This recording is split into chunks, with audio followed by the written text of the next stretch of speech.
Assalamualaikum warahmatullahi wabarakatuh. Waalaikumsalam warahmatullahi wabarakatuh. Alhamdulillahil awalu bila ibtida wal akhiru bila intiha. Jami'us sifatil ulya wal izzati wal kibriya. Wassalatu wassalamu ala imami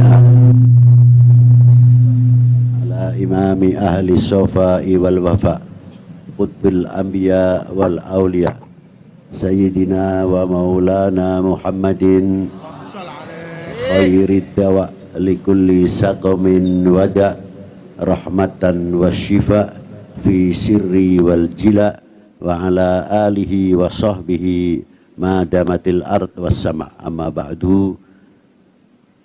Selamat malam, salam sejahtera untuk kita semuanya. Yang saya hormati, yang wajib saya mencintai, para sesepuh, bini sepuh, para alim ulama, para habaib. Maaf apabila saya tidak bisa menyebutkan satu persatu, tidak berarti kita mengurangi hormat takdim kita kepada para beliau.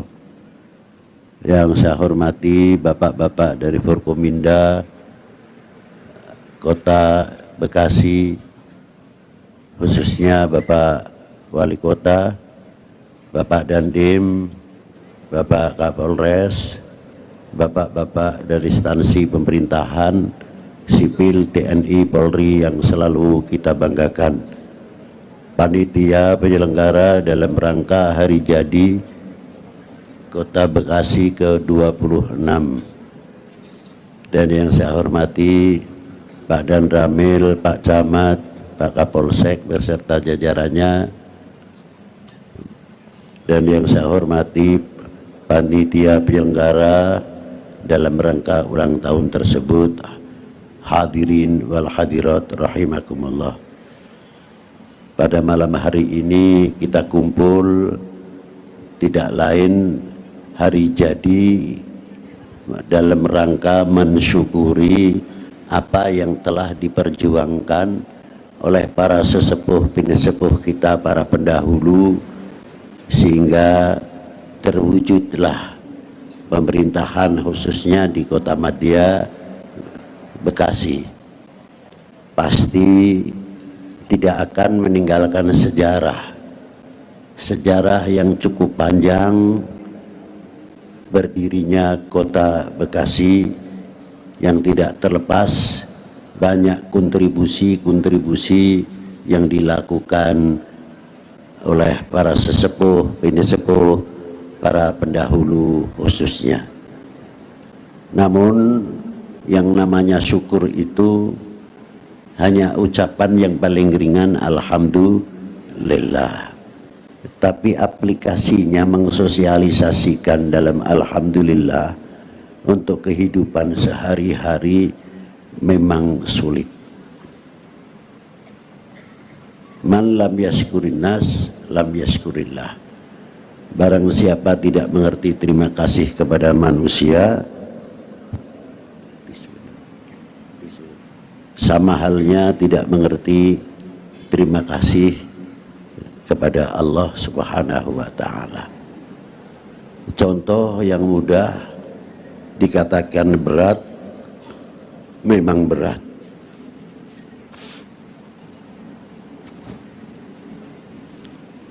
Satu contoh, bila seorang anak mengetahui tentang perjuangan bapak atau ibunya, di mana fasilitas-fasilitas pada waktu itu sangat terbatas. Sekarang saja yang kelihatan fasilitas sudah alhamdulillah sudah banyak terpenuhi dalam jalan-jalan raya, dalam jalan perkampungan yang sudah banyak diaspal. Itu diantaranya. Nah, orang tua kita dahulu sebelum ramai seperti sekarang ini keterbatasan dalam kendaraan, sehingga perjalanan ekonomi pada waktu itu terbatas oleh ruang dan waktu. Bagaimana orang tua kita sebelum 1945, setelah 1945, setelah 1947, 48 sampai 49, masa luar biasa, masa yang sangat prihatin yang dialami oleh para sesepuh-sesepuh kita dalam bidang pendidikan, dalam bidang ekonomi, dalam dunia pertanian sangat-sangat terbatas. Tetapi apa yang terjadi, yang dilakukan oleh bapak-bapak pendiri bangsa ini setapak demi setapak melahirkan kemajuan-kemajuan walaupun dengan penuh kekurangan. Khususnya orang tua kita dengan segala pengalaman yang telah ditempuh, dilalui, bagaimana mencarikan sesuap nasi, bagaimana dia mencari bekal untuk menyekolahkan anak-anaknya dari tingkat SR sebelum ada SD, SMP, SMA, pondok pesantren dan lain-lainnya, masih memerlukan keuangan-keuangan untuk harapan orang tua ke depan, karena orang tua kita merasakan atas segala kekurangannya. Di zaman penjajahan, bangsa kita itu dibatasi sekolahnya sampai kelas 3, asal bisa membaca, asal bisa menulis. Yang bisa sekolah sampai SR atau SMP lebih banyak dikenal HIS atau Milo, itu sudah dibatasi oleh pihak penjajah, terkecuali anaknya orang kaya tingkat camat dan selanjutnya. Kalau bukan anak-anaknya para beliau, tidak bisa sekolah HIS ataupun Milo. Namun orang tua kita tidak pernah merasa putus asa. Bagaimana cara membekali kepada regenerasi penerusnya supaya mampu menjawab tantangan umat dan tantangan bangsa pada waktu itu, bekerja keras dalam bidang ekonomi, terutama untuk membiayai anak-anaknya. Pada tahun 63 saya juga sudah banyak mengetahui, mengalami. Kalau dulu kita lihat di pasar Pabuaran, jam 1 malam itu sudah ramai. Kita lihat di Kuningan, 1:30 dari desa Winuhaji ke kota itu membawa kupat, lepet, koecang, dan lain sebagainya. Yang membawa banyaknya para ibu. Di Pekalongan sendiri, dari desa namanya Simbang Tulis, itu jalan kaki 17 kilo ke kota Pekalongan hanya untuk menuju pasar induk. Luar biasa perjuangan. Bahkan kalau beliau itu sendiri makan enak, diundang Prismanan atau apa, dia selalu mesti ingat kepada regenerasinya, kepada anak-anaknya, lebih-lebih terhadap cucu-cucunya. Begitulah perjuangan orang tua kita, dari nol besar, nol kecil, sampai bisa membuat rumah untuk berteduh dari kepanasan atau dari kehujanan. Meningkat perjuangan beliau. Maka bakti kita kepada para beliau yang telah menciptakan mahligai untuk anak keturunannya apa? Terima kasih kita kepada para beliau. Itu diantaranya. Coba kalau kita makan enak selaku generasi penerus, mempunyai keuntungan, makan di restoran dan sebagainya, ingat atau tidak kepada kedua orang tua? Walaupun 1 bungkus atau 2 bungkus. Lain daripada itu, ketika orang tua sudah tidak ada, ketika kita ziarah ke makam atau pusara beliau, apa yang pertama kali kita ucapkan selain tahlil, yasin dan qiraat yang lain? Apakah kita pernah, wahai makku atau bapak, panjenengan dipanggil oleh Allah, kami belum sempat membahagiakanmu, semoga saya bisa membahagiakan. Kalau masih hidup pantas, kalau sudah tiada, bagaimana cara kita membahagiakan para beliau? Apa diantaranya? Kita akan membangun kerukunan di antara sesama kita, kakak adik kita, tidak ramai berebut waris,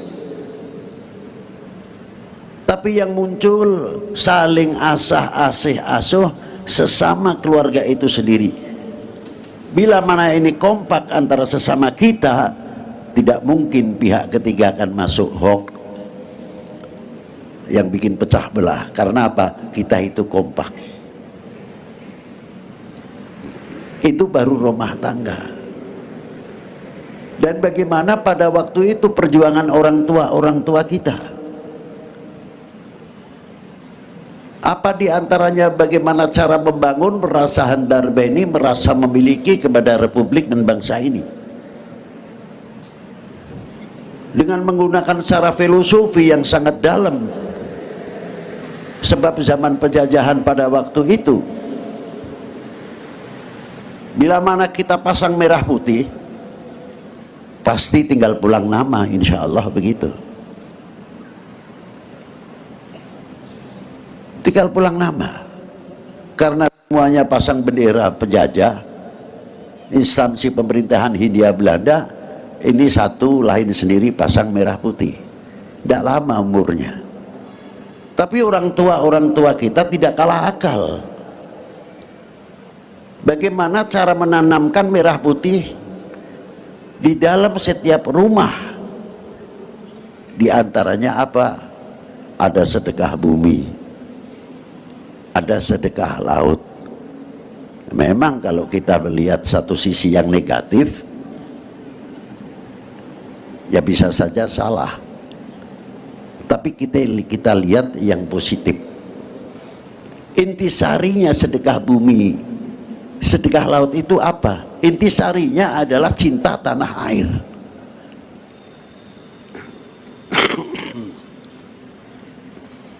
Itu diantaranya.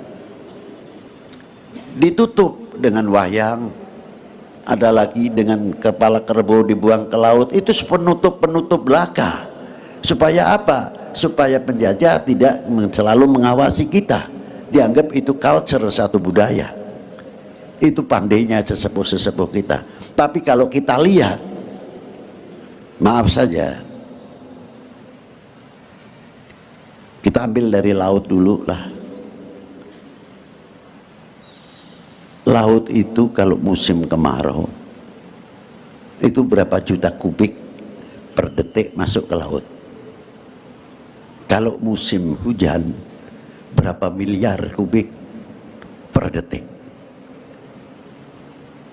Karena laut itu mempunyai jati diri, mempunyai harga diri, mempunyai kehormatan. Setiap limbah yang masuk ke laut tidak cuma diterima, tidak cepat diterima, paling hanya 3 mil, 4 mil. Kalau di tengah-tengah jernih, tidak terpengaruh kuningnya limbah dari banjir itu sendiri. Itu hebatnya. Minggir semuanya, maka pantai itu banyaknya kotor. Karena apa? Yang akan merusak air laut dihempas oleh gelombangnya, mampu. Yang kedua, air yang masuk ke laut rata-rata airnya tawar, sekian juta kubik atau sekian miliar kubik per detik. Tapi anehnya, laut tidak mudah tergoyahkan dengan air tawar. Air laut asin tetap asin, tidak tergoyahkan sama sekali. Saya bangga kalau menjadi Indonesia yang demikian tidak mudah diadu domba, tidak mudah dibenturkan sesama kita. Mau pemilu nanti ribut, mau pilihan ribut, taklkin, tahlil, maulud ribut. Kapan kita akan bisa membangun untuk bangsa ini ke depan? Mampukah kita menjawab tantangan umat, tantangan bangsa? Lihat bangsa lain sudah membuat kapal yang besar, kapal induk, kapal tangki dan lain-lainnya. Belum kapal tempur, pesawat yang luar biasa, ahli antariksa, ahli IT, ahli elektro, ahli kedokteran dan lain-lainnya. Maju sampai pertaniannya ketika kita ketinggalan. Maaf saja, tanah kita itu subur luar biasa, tapi sayang jambunya masih Bangkok, bukan jambu Indonesia. Katesnya California, bukan kates Indonesia. Apa kita ini melarat? Apa kita ini melarat? Jawab. Sekali lagi yang keras jawabnya. Jawab. Kalau tidak, kita harus bangga menjadi bangsa Indonesia. Kates Indo, jambu Indo. Nah, kalau kita sudah merasa memiliki merasa handar beni, kita kembali tadi bersama-sama tadi baru mengucapkan apa?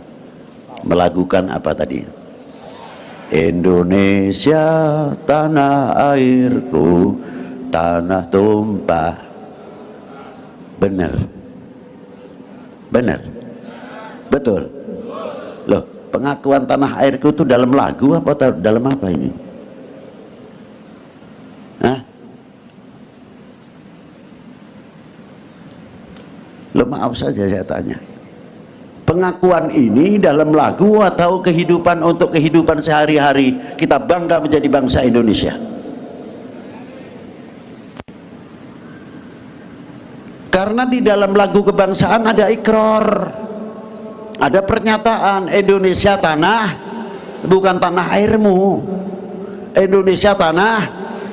Apa kebanggaan kita kalau kita mengucapkan Indonesia tanah airku? Seluruh secara utuh, dari Sabang sampai Merauke, tumbuh-tumbuhan, tanam-tanaman, gunung yang ada di dalam republik ini adalah Indonesia tanah. Harusnya kan begitu, bukan sekadar pengakuan-pengakuan dalam lagu. Kira-kiranya, maaf saja, to the point saya mau tanya,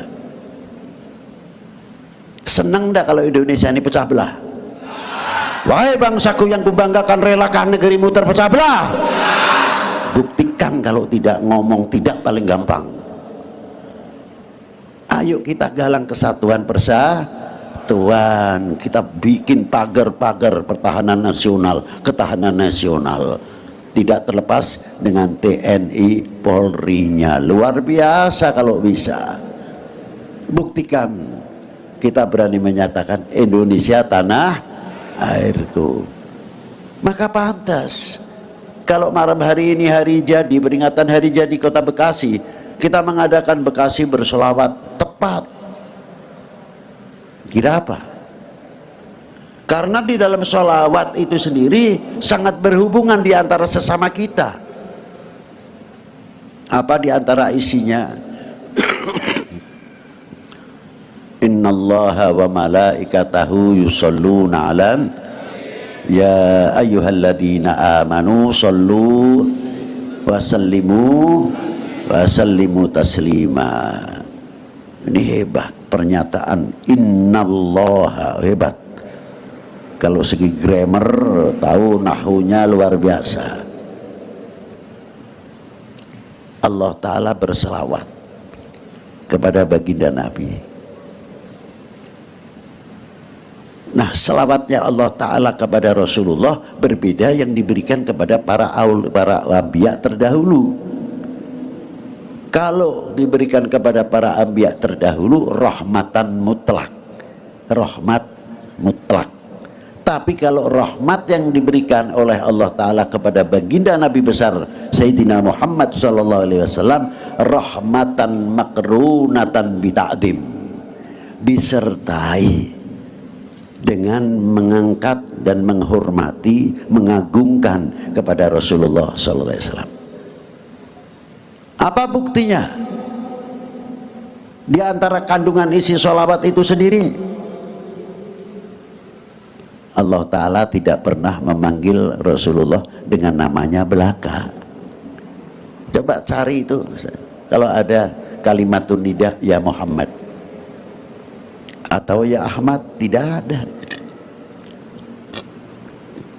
Kalau Allah Ta'ala memanggil kepada Rasulullah dengan panggilan kebesaran Rasulullah SAW, seperti apa? Ya ayuhan Nabi, ya ayuhan Rasul, ya mudaththir, ya muzammil, yasin, toha. Tidak ada ya Muhammad, ya Ahmad.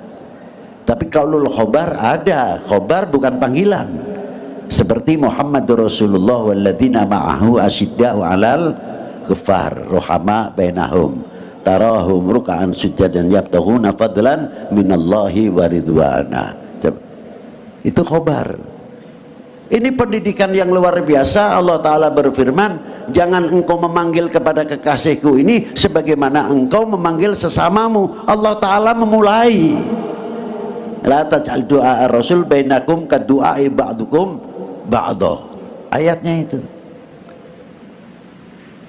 yang menciptakan menghormati ciptaannya, menghormati ciptaannya, maka memanggilnya ya mudaththir, ya muzammil, yasin dan sebagainya. Ya maaf saja, terkadang kita mengucapkan Nabi besar Muhammad itu kan manusia biasa, bedanya beliau Nabi dan Rasul. Loh, kalau Rasulullah manusia biasa, lalu kita ini apa? Tidak bisa kita katakan manusia biasa, tapi manusia luar biasa yang akan jadi tempatnya turunnya wahyu. Orang makan saja, minum saja minta gelas yang bersih, minta piring yang bersih, apalagi tempat yang akan turunnya wahyu. Ialah Nabi besar Sayyidina Muhammad Sallallahu Alaihi Wasallam. Itu diantaranya. Maka dari itu Allah Ta'ala memuliakan sholawatnya para malaikat kepada Rasulullah, istighfar untuk umatnya. Jadi kita ini sudah banyak istighfar yang dilakukan oleh para malaikat.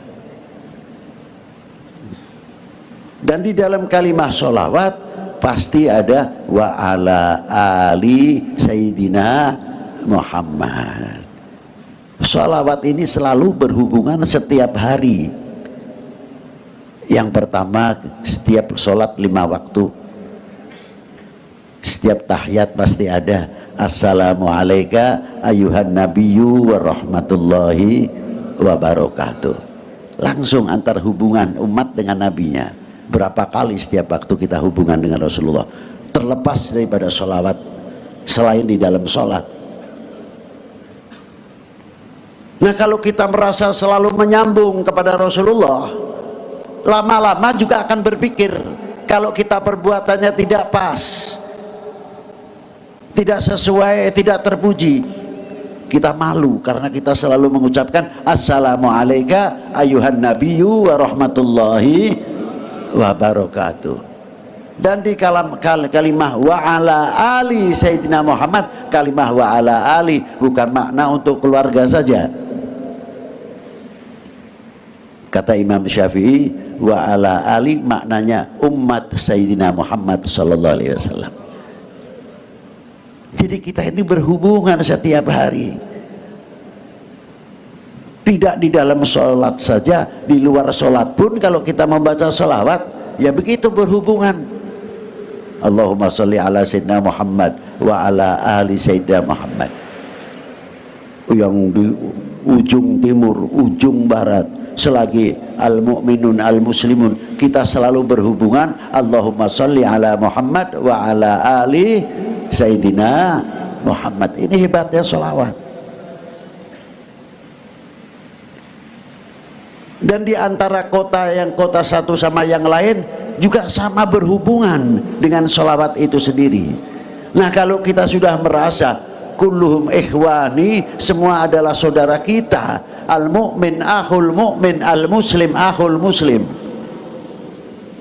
apa harapan kita dalam menyambung tali persaudaraan? Pasti kita akan menjaga jangan sampai menyakiti di antara sesama kita. Harus menjadi contoh ketauladanan yang luar biasa, apalagi untuk bangsa ini. Kita sudah dididik oleh Rasulullah SAW dengan melalui sholawat, kepedulian kita terhadap sesama kita. Dampak sholawat itu ada hadits Rasulullah yang diriwayatkan oleh sahabat Anas bin Malik. Apa diantaranya sholawat tersebut? Rasulullah bersabda, barang siapa yang membacakan sholawat kepadaku 1 kali, sholawat itu dijadikan suhuban, awan yang jernih putih, diambil dari baharun min rahmatillah, lautan rahmatnya Allah Ta'ala. Dan awan itu akan menetes, mengeluarkan embun. Apabila jatuh ke bumi akan menjadi emas. Bila mana jatuh ke gunung akan menjadi perak. Apabila jatuh ke orang yang belum beriman akan beriman. Itu hebatnya sholawat. Tanah yang gersang seperti apapun, kalau orangnya min ahli sholawat, insya Allah tanah itu akan menjadi subur karena berakatus sholawat. Gunung pun sama, yang erupsi dan sebagainya sering. Coba lingkarannya atau lingkupnya banyak membaca sholawat, gunung itu akan dingin. Itu diantaranya. Sampai Rasulullah menjunjung dalam sholawat itu orang-orang min ahli sholawat, diantaranya ulama. Bila mana manusia ini sudah lari dari para ulama, 3 hal akan diturunkan oleh Allah Ta'ala. Apa yang pertama? Yarfa'ullahul barokah min ma'isyatihi, akan diangkat barokahnya dari perdagangannya dan pertaniannya. Kalau orang itu sudah jauh dari ulama, buminya pun yang diinjak ikut gersang, gunung pun ikut gersang. Karena apa? Kita menjauhi dari para ulama as-salihin, ulama yang soleh.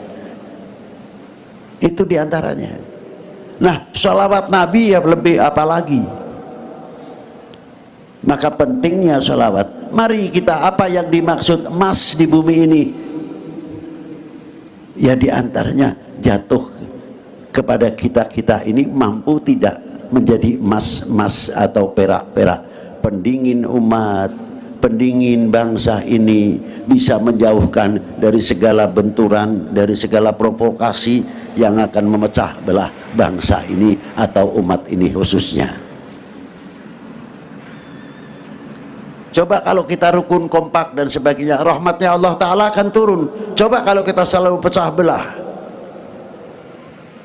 jangan tanya, mana mungkin akan barokah.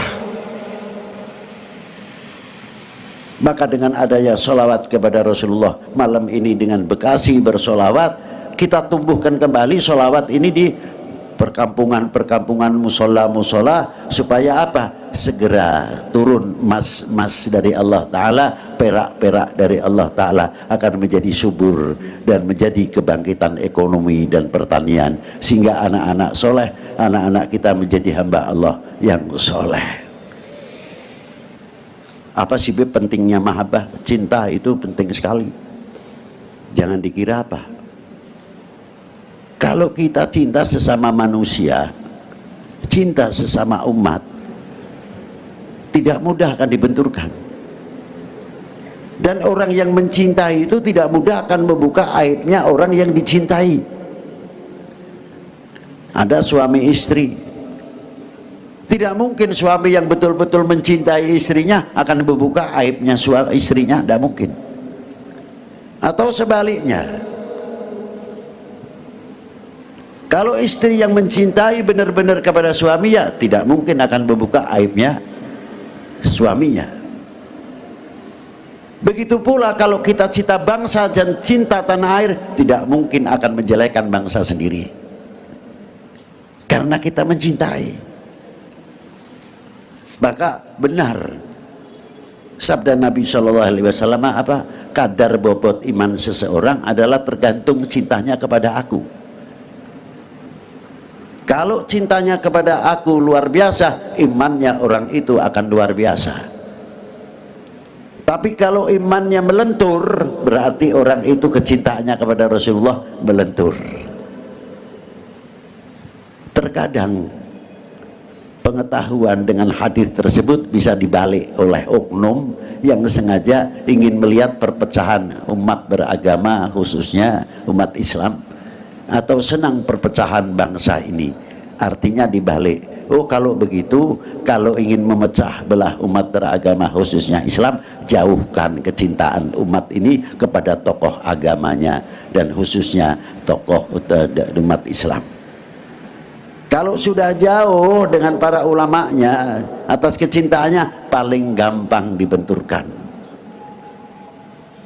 Begitu pula bagaimana cara menghancurkan bangsa ini, jauhkan kepercayaannya kepada pemerintahnya, kemampuan kebangsanya, jauhkan kepercayaannya kepada TNI-nya, jauhkan kepercayaannya kepada Polri-nya, cari kelemahan-kelemahan apa yang kecil-kecil diorbitkan. Tapi ketika kita duduk bersama dengan TNI, Polri, pemerintah, ulama seperti malam hari ini, jarang diorbitkan.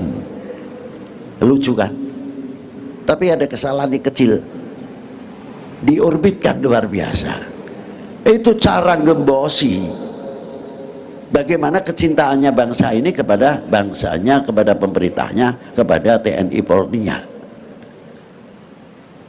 Tapi bagi orang-orang yang mencintai luar biasa, tidak mungkin akan digoyahkan karena kecintaannya, lebih-lebih akan membuka aibnya saudara kita sebangsa setanah air, saudara mukmin kita.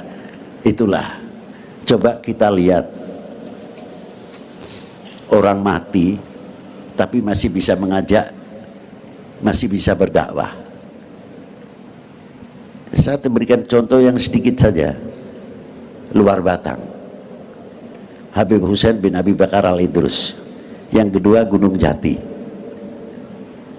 Ada enggak orang yang ziarah ke Habib Hussein Luar Batang langsung menyanyi?